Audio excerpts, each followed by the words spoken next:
Hello there, and welcome to episode 12 of my tutorial series for Against the Storm. This is also the second part of my Coral Forest tutorial, so if you came from the first episode, we have started out here, chopped up two danger glades. The first one is already pretty cleared. The second one we just started out with a open vault. So today we're going to do our best to grind as much reputation as possible and as quickly as possible, and I'm still trying to introduce this biome to you guys properly, and we're going to do whatever we can to utilize our environment as well as possible. All right, so the open vault, I opened it in the beginning of the last episode, and I just want to bring up the things here. So our gatherers and woodcutters suffer a severe penalty to resolve, a whopping -18 until this thing has been dealt with. So in the consequence, I had to retreat workers from practically every workshop. The only workshop that we're still letting run here is the small foragers camp, because obviously our human populace can tank that. But beyond that, I haven't found any particular niche here that I can bring in there, but that's okay. We have here now 5 people available for work. I could also complete the order here, but I don't do that. The simple reason behind that is the Queen's impatience is reducing the hostility of the forest. And as you see here, we are right now exactly on a tipping point. 96 of 100 points. So if I would be accepting that thing now, the hostility level would go up, and that would be a -6 on resolve for everybody. And then I would have to kick out the small foragers camp people as well, and I don't want that. Alright, enough about that. So what can we do now? I mean, we have 5 workers available. That's actually a good thing. We're going to make a lot of projects happen that we weren't able to make them happen before. First of all, I want to put in another worker into the crude workstation so we get those building materials done faster. Really important at this point. The next thing that I want to put up, before I put up any further industries or whatever, I want to have a blight post. Since we play with prestige level 2, we have now a increased impact of blight rot. So what that does is basically just every blight rot cyst is providing more corruption to the hearth, and I've just made a very, very good experience with going very early for the blight post, because at the end of the day, you cannot forget it anymore afterwards, and that's a good thing. So the other thing we can do is, let's check out if we can pack those packs of crops already. I wanted to know whether or not we could afford that, but the answer is sadly no. Let's check out if we can make those provision packs happen.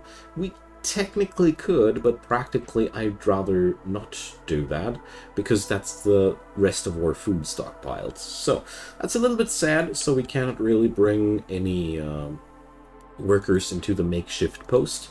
I could start working on the building material packs, but that's really not that interesting.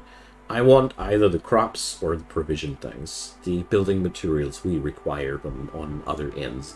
So I have drafted for myself a cookhouse. That would yield on the other side, yet again, nothing we really need right now. So let's start drafting. We have access to a foragers camp. We got here, let's check it out. We got here 1 herb node. We'd need a herbalist's camp for that, so we have here a leech brood mother. We'd need a trapper's camp for that. So all in all, the herbalist's camp ain't the super interesting choice here. We got the smaller patches. We don't need blueprints for that. So the foragers camp is not really providing anything too interesting here. But we are right now here in a bit of a difficult situation, because none of these selections are really anything we require at that point. We don't have any farmland yet, so neither the farm nor the plantation are any direct benefit. And the other buildings, we just realized that the foragers camp, we have no node that really requires that. And the press, well, yes, it is a location where we can produce luxury goods at, and flour and oil. I'm actually tempted to take that, but I'll not do that because that would be, in my opinion, a really bad decision. We would nail ourselves down to a production path where we have nothing to, where we can't provide anything. We have none of these items to make oil out of in a regular production. We have nothing to make flour out of. The only good thing is that we would be able to accept pack of luxury good orders henceforth, because luxury goods, you cannot produce them at the makeshift post. But I'll I'll vote here for the plantation, as a matter of fact. Yes, we do get plant fiber out of the regular thing here, or we take grain. No, we take grain because I want flour. So yeah, great. If we wouldn't had if we wouldn't have had access on to plant fibers via the trees and via several reed fields here, I have one deposit here, one deposit there. So reed and plant fiber, they are they are so exactly the same when it comes down to fabric production. So no, we're going to draft ourselves the small farm. And you see here how much thought you can sometimes put in a single decision, but I'm really happy with that one now. We might not have fertile soil yet, but I'm pretty sure we will find some in the future.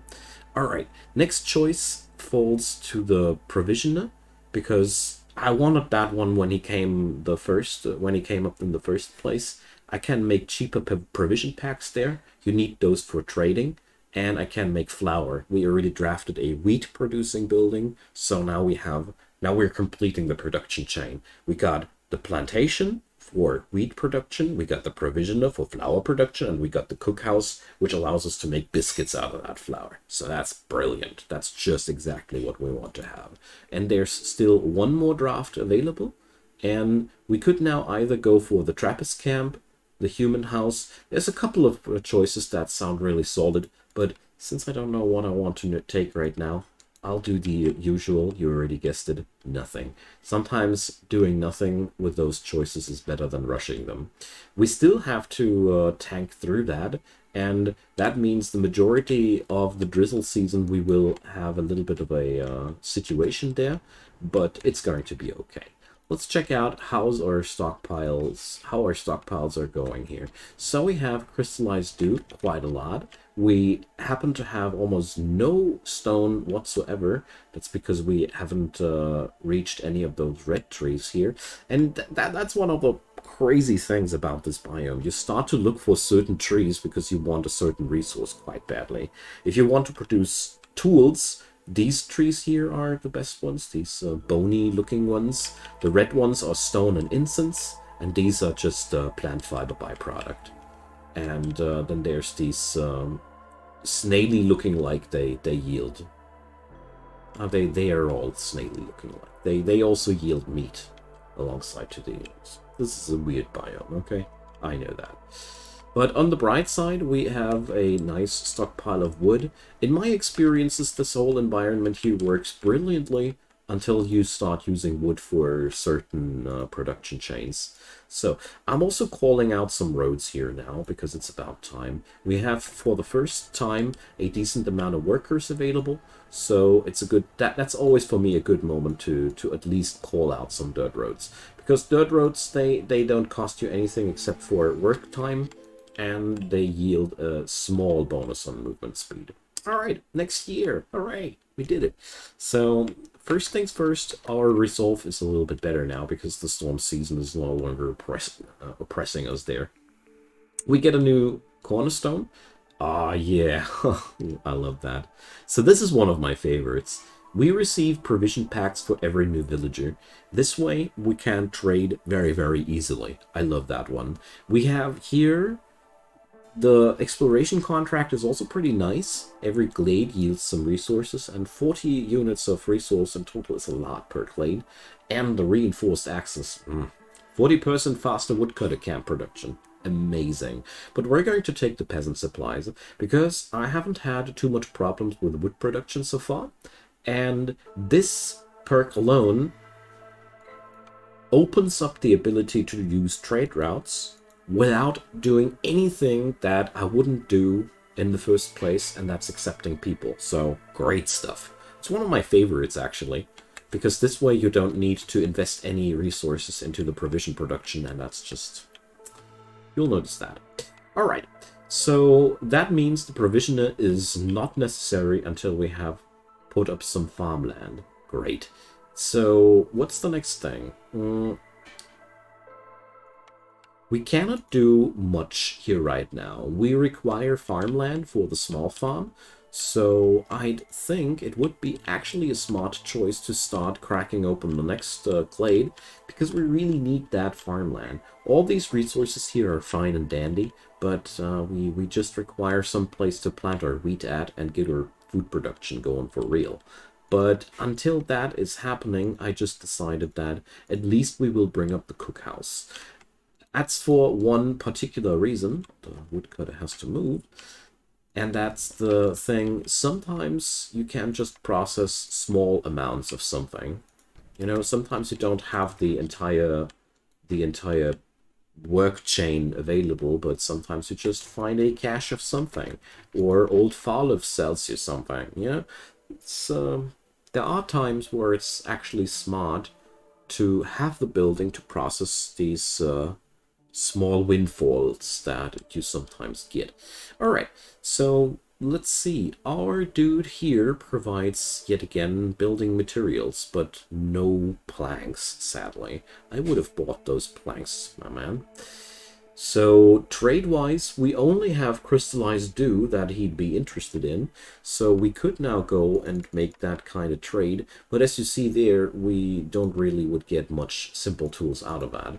But let's pick up the other things first. So we get a reward here, and that gets us up to 6 tools already. So with 10 tools, we're almost there. We'd need 14 tools to actually be on the safe side. So that's a bit sad. Let's see, can we get ourselves some tools somewhere? I don't see any particularly good thing. Okay, we get newcomer stone. So we're going to pick the party with more food. That's definitely going to happen. And as you see there, every newcomer brought 1 pack of provisions, and we can now... Craziest thing. If we pay that thing now, we get 3 new lizards that bring new packs of provisions. So we pay 8 and get 9 back. So I love this, like I said. Let's accept those dudes, actually, because not only do we need the workers, we also get a +3 resolve bonus on the happiness of the lizards, so we are actually onto something here. It's turning into a scheme. Okay, so we're going to set on up a small hearth now. To decide where that's going to go, let's analyze which of those glades is going to be better for us. Here we have a lot of coal, we have meat, we have herbs, but it's worth noting that we have neither the trapper nor the herbalist, so these aren't really accessible. We'd only have a large amount of coal and some produce here. I think I'm going to settle down here. 2 reasons. First off, whoopsie, I can access all the materials here. We have the stone cutter to cut the stone here. We have the coal. We have... Actually, for some reason, we started with a harvester's camp, or I'll derp that, I'm sorry about that. These camp changes are new, and therefore, this one makes the makes the deal for me. So we're going to set up this thing here, and at the same time, right next to that, a warehouse. This way, we have a quick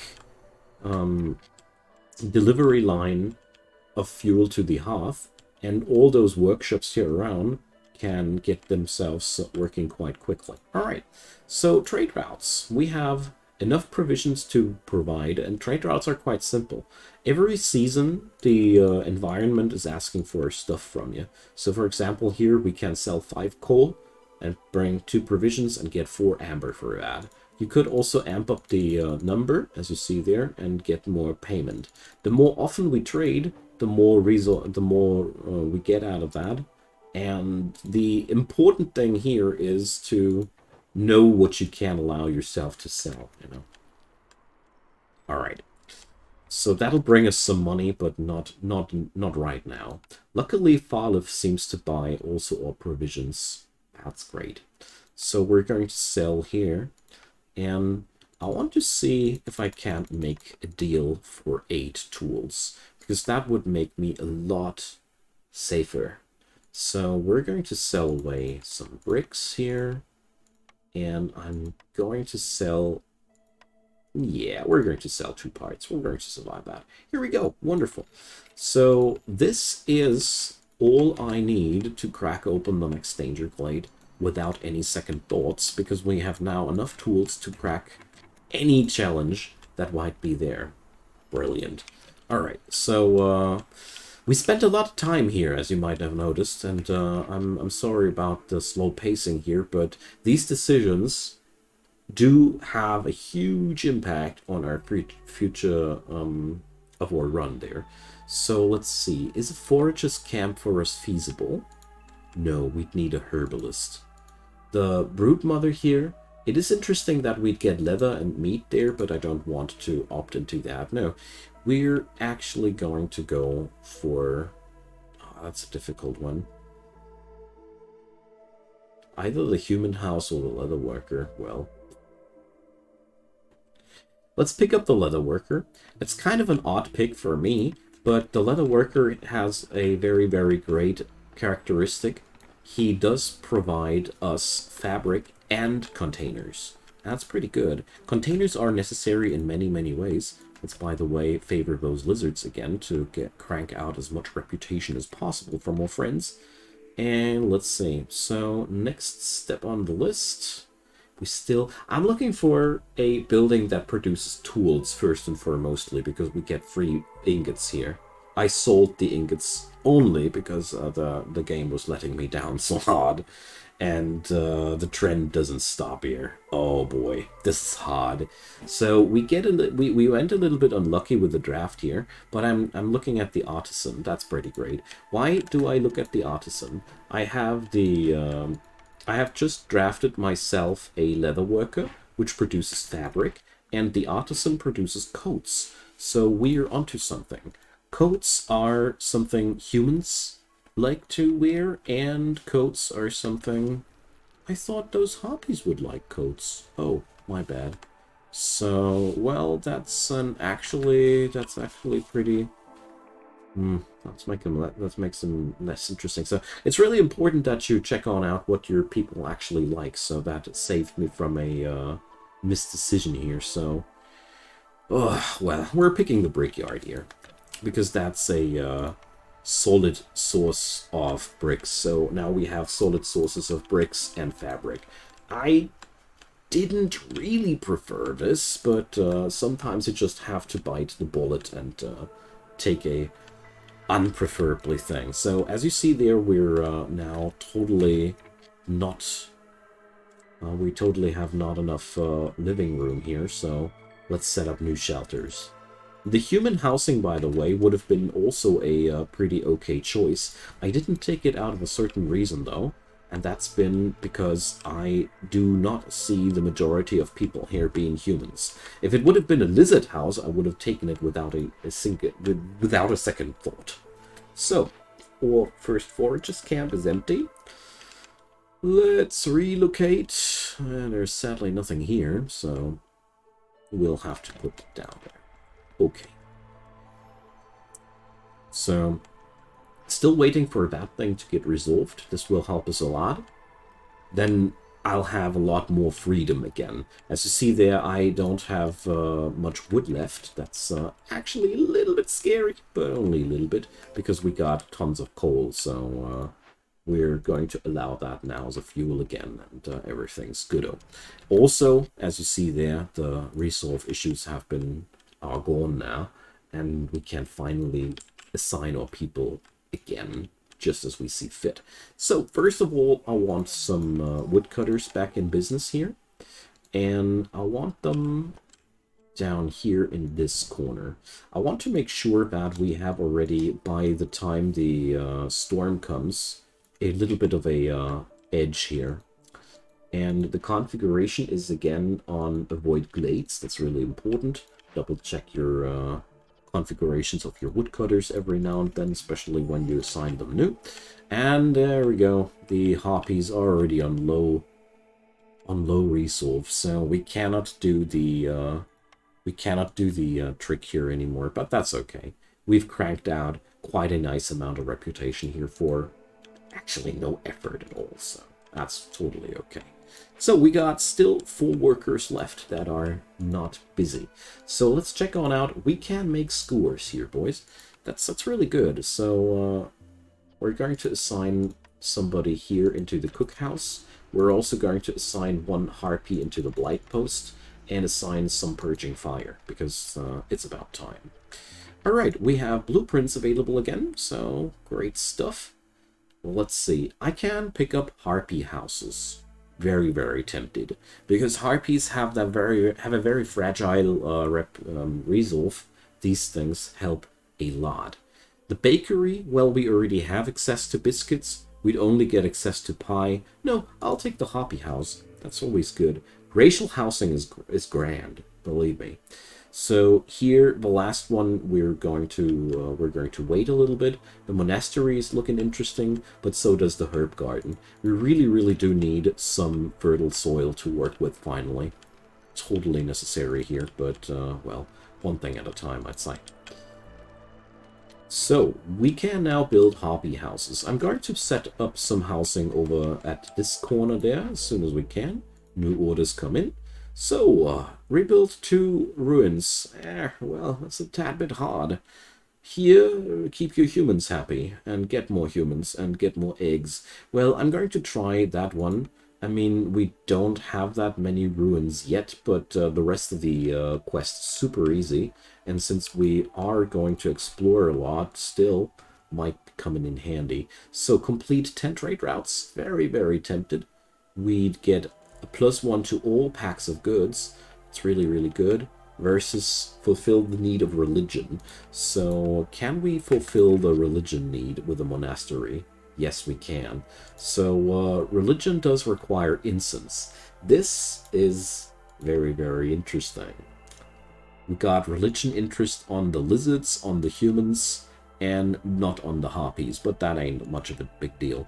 The thing here is, our biome produces incense automatically. Well, technically it should.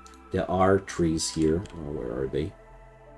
The red ones, if I remember correctly. They produce incense. So, in that situation, we have all the cards on our hand. We just need to pick the monastery. We will get incense to fulfill religious needs, and that's very, very cool.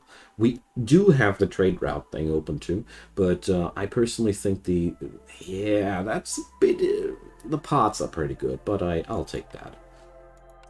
Because that also helps me to know what I want to draft now, because the monastery is now a done deal. So, there we go. New hearth completed. Comes with a firekeeper. I'll put up a lizard to that task. Simple reason, lizards love to do that job. It's a warm job, and lizards love warm jobs, and that makes them happier. And happy lizards are good lizards, you know? Alright.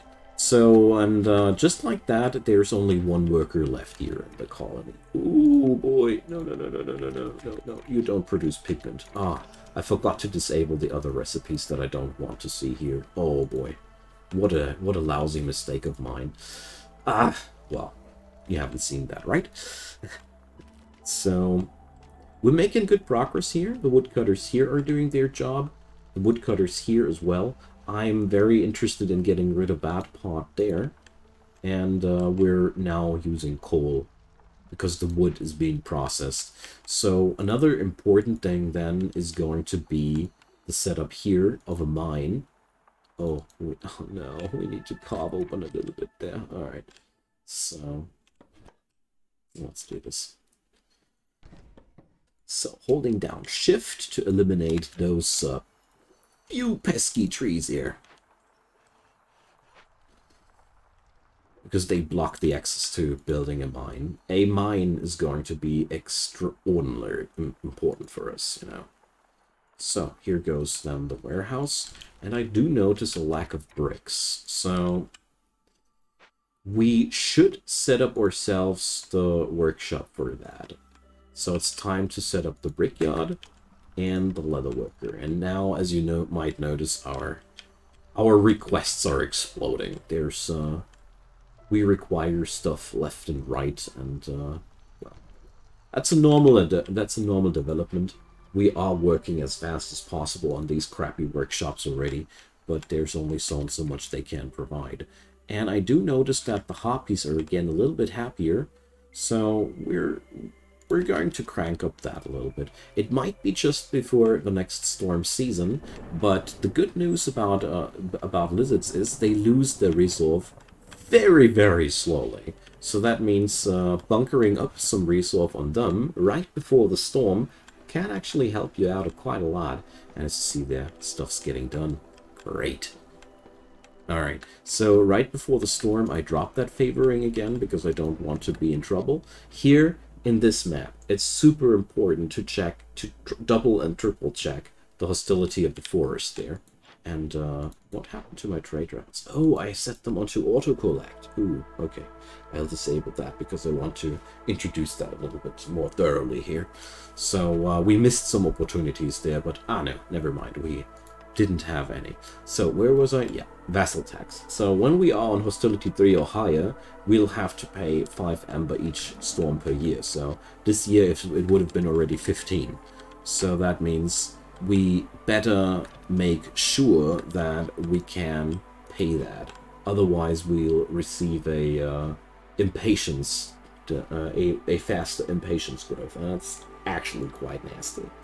So here we're now setting up this thing there. We will disable the brick production altogether on that workshop, and we're setting up a brickyard there. So biggest problems of our situation right now, we have a very, very low amount of food. So the cookhouse is still going to be very important for us. And the other thing, our harpy is darned unhappy. So we'll have to juggle her up and down now a little bit. But I mean, on the plus side, we are still working with all our woodcutters, you know? So I'm not too surprised that we're right now in heavy hostility. Alright, so the Hoppy's resolve is now going down. And now it starts to go into the red circle. Alright, let's move our woodcutters over to this place. I just wanted them to prepare the building spot for the mine. There we go. So I do notice a lack of stone and the like, so we better be setting up a stonecutter's camp here. So let's see, we do have enough pots, we just don't have enough wood for now. Alright. So, oh yeah, I forgot to crack open the glade. Oh no! So, too many things at once. Alright, so we're shift-clicking that and opening this, while keeping an eye out on this situation there. I might have derped this time the glade opening event, but that wouldn't be too much of a big deal. Alright. So, yeah, by no means will we be able to. Alright, so I'm juggling up the Hoppy now, and as you see here, the humans will go negative next, but before that's going to be any issue, we're going to be out of the storm season again, and everything's dandy. Alright, so what do we have here? We got a destroyed cage of the warbeast. So, oh boy, yeah, oh gosh. Yeah, it's going to be a hungry season now. So, but on the bright side, we got the fertile soil we were asking for. Brilliant. Okay, we also got ourselves a manufactory. Whoa, alright, that's a rare one. So, first things first, we have to deal with that thing. It'll spawn 2 to 3 pieces of living matter when it spawns, so that means our food is going to be just non-present these days. It's going to be quite an issue, but we're going to get there. Woodcutter's Prayer, +1 to wood production. So since we don't have any wood at the moment, oh, this is good. So Woodcutter's Prayer gives you a +1 to wood production, but you lose all the stored wood. In a situation like that one, this is a must pick actually. So we were only on 3 wood to begin with, so what's to lose there? Oh, we lost all our coal as well. Oh, I didn't pay attention to that, but it's going to be okay. We have all the woodcutters employed, and we have extra wood production now. So it's going to be a slight bump for a moment. Pay attention to that. I thought it would only kill the wood. But, well, it's going to be okay. So I'm picking up those newcomers here. They got the grain, and grain will help us in the production of biscuits. So that's good news. Probably. Also, we're going to employ people here, well, actually not. So we're right now going to try and avoid to produce food as much as possible, weirdly enough, because I don't want to feed well, I don't want to lose too much into the living matter. The whole wood situation has to be brought under control, and ideally by settling down your woodcutters into the vicinity of a warehouse and let them whack away there. This way your food will go quite fast. So we have to choose a reward. We can get either scouts packs with +10. Wow. And something for after the mission, but I'm taking the reputation reward here. So, living matter has appeared. So we got extra lucky and we spawned 3 of them. Yikes. Oh boy, this is bad. Oh, bad. Okay, so, yeah. The good news about living matter is you get crazy good rewards for it. The bad news is it just destroys your entire food production for the remaining time. So this is going to be quite a hard one. So food will be non-existent in a while. The thing here is, whenever you are in that kind of situation, you will have to bounce around in terms of, you know, food production is not paying off anymore. We are still plucking some food though, because of the simple reason sometimes people will have the ability to eat some for a moment. That's better than being permanently on starvation. But this is going to be quite something. All right, so probably this biome will take a tad bit longer than I thought. Anyways, our wood production is going to be awesome though, because our woodcutters now produce double the amount of wood than before, and we also have a meat production on those trees, so all in all, we should be fine. Alright, so I'm going to continue that in the next episode. We're going to see how we bounce back from that, and I promise you, if we don't die directly from it, this is going to be the ticket to our victory. We get extra meat production and some parts and 20 ingots. We get a chest and lots of money and some water skins and lots of money and food. So the rewards for that event are going to be crazy. And we got a nice glade. So thanks for watching on that. Feel free to leave me a comment. I somehow doubt that we will win on the next episode, so it's going to be a 4-episode run, but sometimes, yeah. Those explanations were hopefully helpful. Leave me a thumbs up if you enjoyed, and consider subscribing if you haven't done so already. There's daily content coming up from my side. Also, you'll find a link to the playlist below, leading to the entirety of this series. Also, feel free to check out the support links. I'd be delighted if you did. My channel has no big sponsorships beside this awesome community. And a big thanks to all the supporters out there. I deeply appreciate. Have a nice day. Thanks for watching this video entirely with all the ad rolls. That really surprises me every time. And I hope you have a wonderful day and see you soon. Bye-bye.